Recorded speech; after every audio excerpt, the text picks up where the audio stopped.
Slow down. Standing in the media line with Erik T at Lakewood Church. That's up in the 107 Jams over out in Houston, right? Hey. What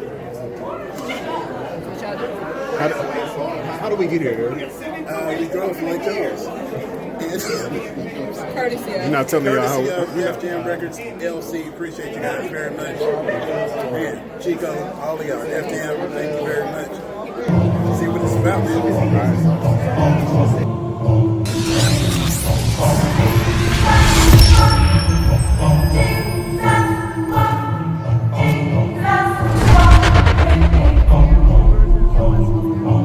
Hey, what's up, y'all? It's Big Boy Chill, and this was what I would like to call the inaugural Chill Factory podcast. We're going to call it Chill Factory Off Air, and I got my big homie Erik T with me right now. What it do, people? So all the things that we won't say or can't say on the radio, we can definitely say here. Of course, Erik, you don't really cuss, so...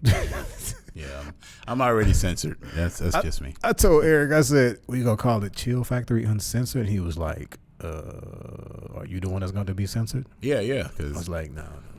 Even if I get upset, it takes a lot to take me out of my element. But I cuss. Yeah.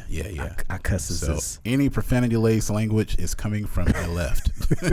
Also, our views and opinions are not the reflection of Times Square Media. This is simply of the Chill Factory and Tea Time over here. Yeah. Next to me. So And yeah, man.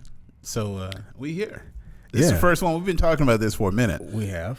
So to finally get a chance to do something, because we both love radio and being able to talk about things, and we both have views on certain things and opinions on things. Right. So to get an opportunity to do this, it's like a good look. So thank y'all for tuning in. Yeah. We here. Yeah, we here, man. And we got a lot of people in mind that we want to bring into this going into the future. So don't contact us. We will contact you. That's right. We'll call you.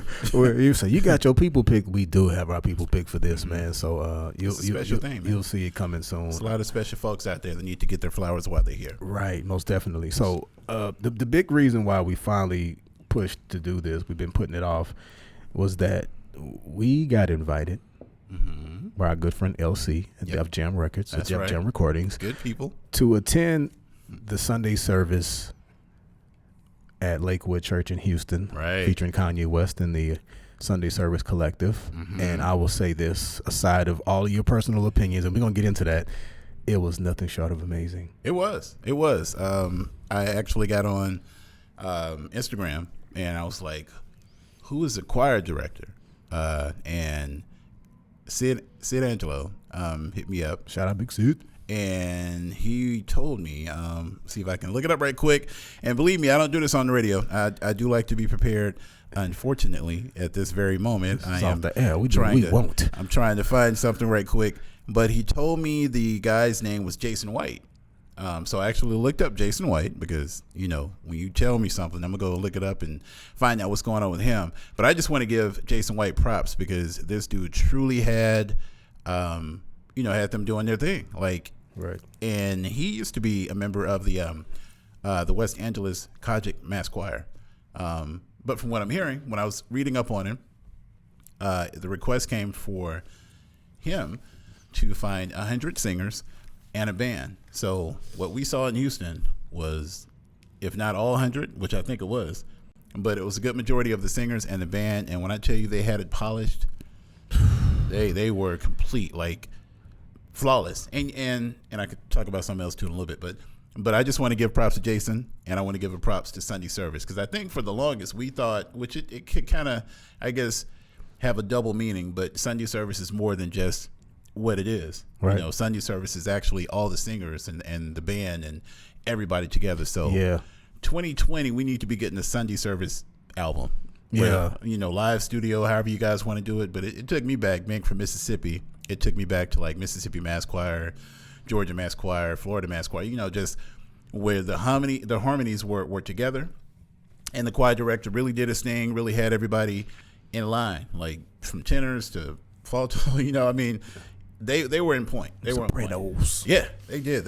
And we ain't talking about the one on HBO. Right, not at all. So, but they did their thing, man. So Jason White, man, just the fact that I think he had to get that done within a week. So the fact that he was able to get all those people together and get everybody in one accord to really come together like that, man, it's worth saying. It really is. Yeah, because I mean, there's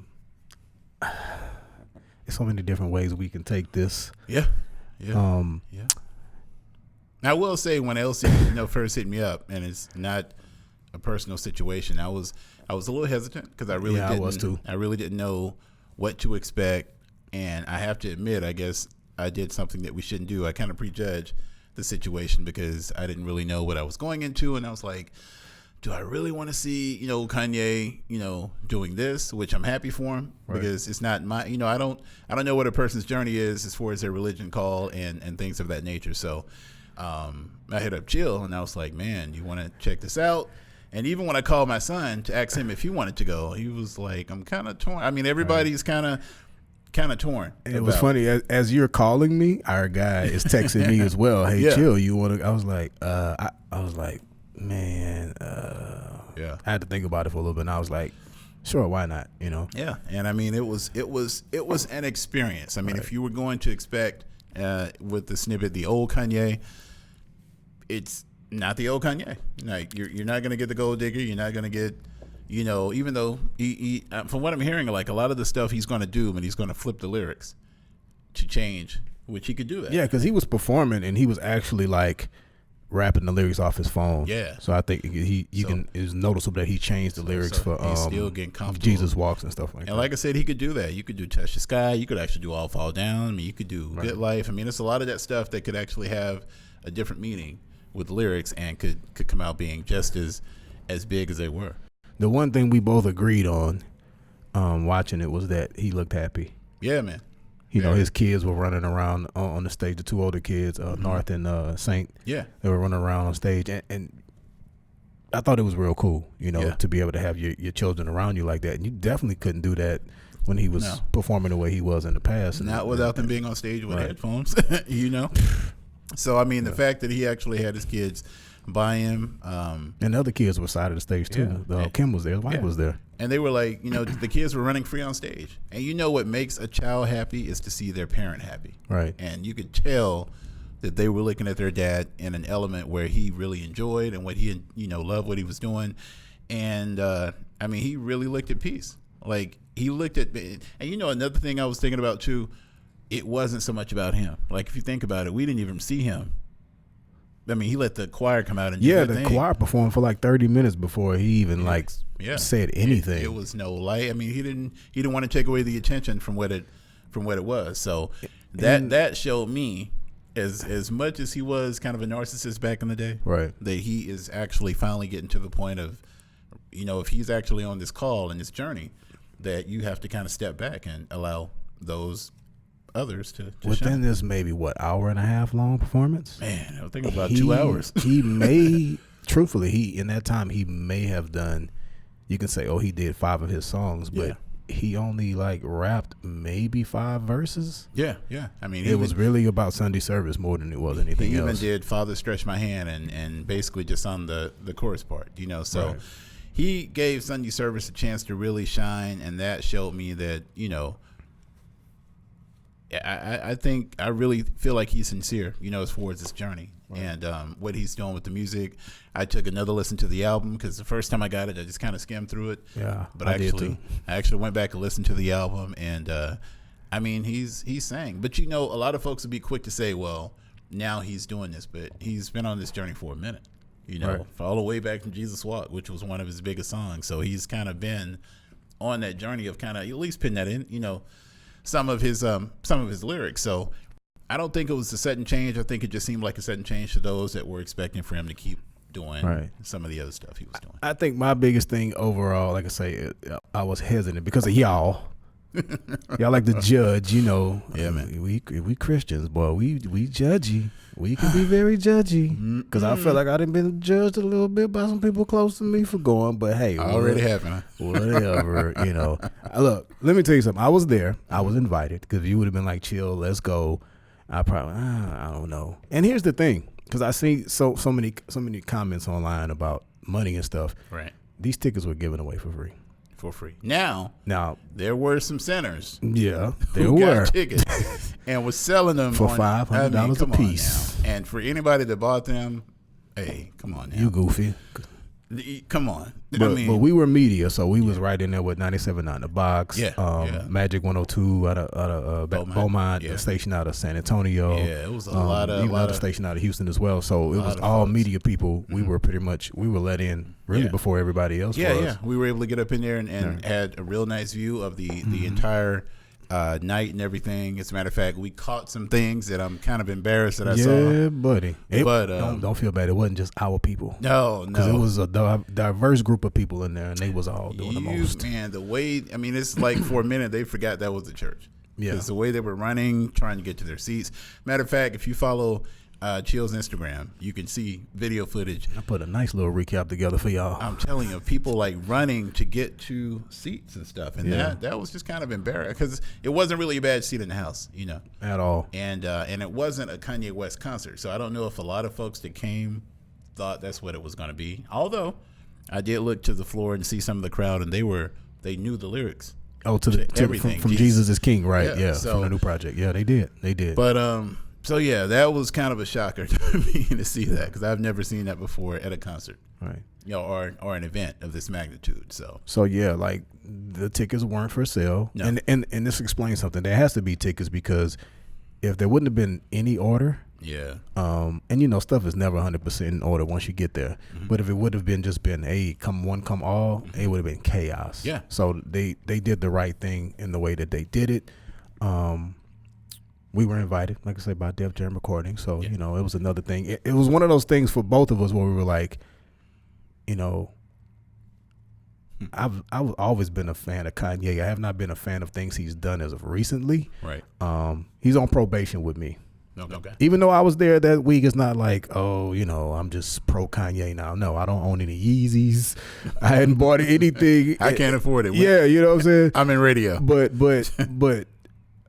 it was I wanted to see I didn't want to see for myself what it was about, but also it was a situation of my guys hit me up from the label, and if I say no, then something else comes along. He gonna say every time I hit Erik and Chill up, they can't make it. You know what I'm saying? So I'm like, and the fact that we are in media, so it gives us the opportunity to come back and let people know who weren't there, right? About it. And that's what we do. We actually kind of report on things. You go to the website of the radio station or whatever the case may be. We actually do stories, local stories, stories coming from us with our commentary.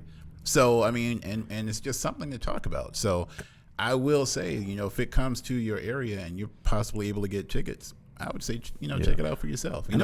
Don't take my opinion. Go see it for yourself. Yeah, that's just us. And see what you think about it. Because, again, these are our opinions. That's it. I'm a people watcher. I went because I wanted to watch people. Mm-hmm. I wanted to see how people were going to react to them. Right. And, it's not what I expected. Because, we crack our little jokes like, I wonder how long it's going to be before they pass the collection plate around. Yeah. And when it came after Joel Osteen. Yeah, because the Joel Osteen after he spoke and everything, and then his guy, his number two? Yeah, I can't think of his name. He comes out and he says, when you want to pass the offering, then I tap Erik on his leg like, there it is. Yeah. But I will say that I can't say that if you asked me would I join Lakewood Church, my answer would be no. Mm-hmm. And we talked about that coming back. Right.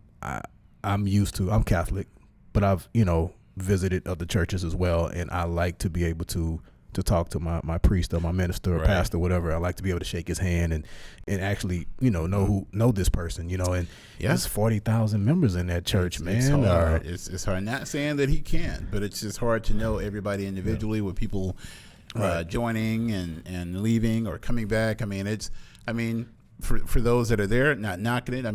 And even Joel, he only spoke for probably 10 or 15 minutes, but within that time, and it was off the cuff too. That time, he said some very enlightful things. He gave some principles. He kind of told us how he started on his journey, and how he really preferred to be behind the scenes, but he was kind of thrust into it to a degree. He didn't say anything that was like, oh my God. I was like, everything he said touched me. I'll be honest with you. I was like, you know what, like, I needed to hear these things. I've heard these things, but it's always good to hear these things again. Yeah. No matter who. And honestly, since I moved to Lake Charles in 2001, I've wanted to go. So it worked out where I was able to hit both things. Plus my mom pretty much yearly, I would always get her a new Joel Osteen book. So to be able to tell her that I actually saw him, was like a good look. And like I said, he just really had some, even in the books before this, I would read his books myself and just look at some of the things he was saying. And a lot of it is life lessons. So it wasn't so much, like you said, biblical as far as quotes and verses from the Bible. It was just life lessons. Yeah, he speaks where everybody can understand, So it was definitely good. But like I said, it was a lot of folks there. We also had a protester, which I don't know what that was about, but yeah, it was one. You can see. We thought it was a like people were actually protesting, but it was just one guy with a sign and a speaker, and I mean, I'm not sound like I'm criticizing the guy because that's whatever he was saying. That's what he believes. Yeah, that's what he believed in. So, but there's a clip of it. It's in the video at Big Boy Chill on Instagram if you want to check that out. Yeah. But like I said, man, I'm not going to join Lakewood. It was a cool experience. It's good to visit. Yeah, it was cool to visit. I'll definitely visit again. This is the analogy that I used talking because it was me and Erik and his wife and his son. We all went. I said, you know what? I can compare it to. I have an uncle who he's been fighting drug addiction for years. Okay. And it's back and forth. His kids have tried to help him through it. His siblings have tried to help him through it. Right. Then he got to a point recently where he went himself. And then we champion him for it, and we're happy and excited and everything. But he left the facility. Right. And it's like, that's my uncle. I love him. I'm going to always hope that he gets better and cheer him on if he tries it again. Right. Until he gets it right. But it's hard because you don't want to keep putting yourself in a position where you get hurt. Sure. So it's like he's kind of the best way for me to describe it is that I kind of got him on probation. Yeah, I got you. And that's how I feel about Kanye. Like, and I think it's one of them situations. You have to look at it like as long as we've been in music and things of that nature, it's a lot of things where we probably look at it as like, I won't say family. Right. But when you listen to I'm an Ice Cube fan from day one. I got every album CD he does. that Ice Cube dropped. So I'm a fan. I'm a fan of Scarface. It's a lot of people that they can put out their worst material and I'm going to have it. But if that person does something to disappoint you, I'll be disappointed. I may not totally shake them off, but I will want to see some kind of redemption. I want to see them kind of redeem themselves. Right. If they've done something that I feel it's not necessarily what I'm used to seeing. And I think that's kind of how it is, with Ye. We all know, I mean, he's always been like kind of a loose cannon, and maybe this might be something that might kind of calm him down. This might be something that might get him at peace with himself because he's always kind of been controversial. The dude put out a song called Black Skinheads, I mean, so he's always been like that type of person who's going to do something to make you be like, as soon as I was about to give you a chance, you didn't backslide, like. But it's and I want to let him know too. This is not something we're paid to do. Like this, this is off the cuff. Like I got a whim, and I said, let's do this, man. We don't get nothing. The first topic. We don't get nothing from Def Jam, nothing from Jesus is King. But I mean, at the end of the day, man, if you like gospel music, if you're a traditional gospel music fan, you may not find something for you. But if you're a fan that came under Kirk Franklin and you're a fan that came under some of the new artists and even the gospel hip hop, because we've had Lecrae, like Kanye West is not the first gospel hip hop artist. No, not by long shot. We've had Cross Movement. It's so many out here.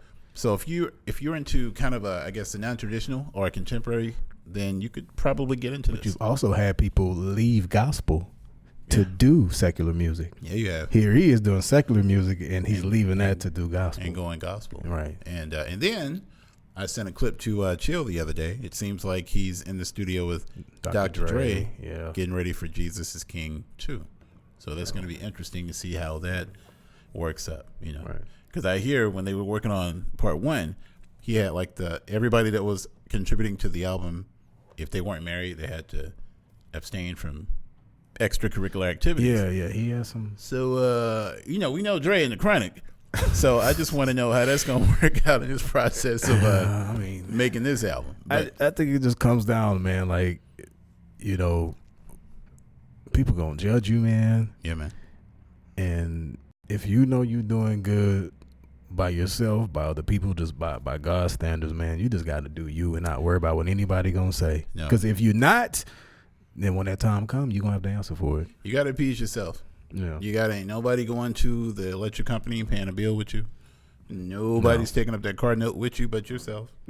Nobody's paying the mortgage but you. No. So trying to appease everybody else. And I just saw something a few minutes ago. It said, if you thought about how quickly people forget the dead, you'd be less worried about trying to impress people that really kind of don't matter. You know what I'm saying? So now you got to make yourself happy. And I think that's what Kanye West is doing right now. He's making himself happy. He's got his kids.